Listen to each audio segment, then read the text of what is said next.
દીપકભાઈ, આ જે પ્લાન્ટ છે એને કયો કહેવાય? એને કહેવાય બ્રાઝિલવુડ. આ ઘરની અંદર વાસ્તુ પ્રમાણે સારું રહે, ઘરની અંદર કે ઓફિસમાં ક્યાંય બી એને રાખી શકો તમે. અને આની એક ખાસિયત વાત કે આમાં આપણે તમે જોઈ શકો છો કે મૂળિયા નથી તો એ આ સારો ગ્રો થાય છે. અને આમાં પાણી આપણે અઠવાડિયા પછી ચેન્જ કરો ને તો બી ચાલ્યા કરે. અને આમાં પછી મૂળિયા બી ફૂટશે. નક્કી બી ગણાય સારું. અને આનો મોટો બીજો વજન તમને બતાડો, આવી જાઓ. આનો મોટો વજન તમે જોઈ શકો છો, આ છે. આ એનો મોટો વર્ઝન છે.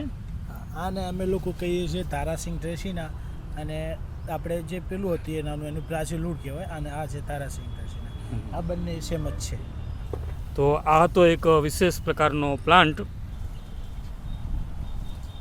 તમે જુઓ, ખરેખર એમ કહેવાય કે આપણને અચંબો પમાડે એવો પ્લાન્ટ છે.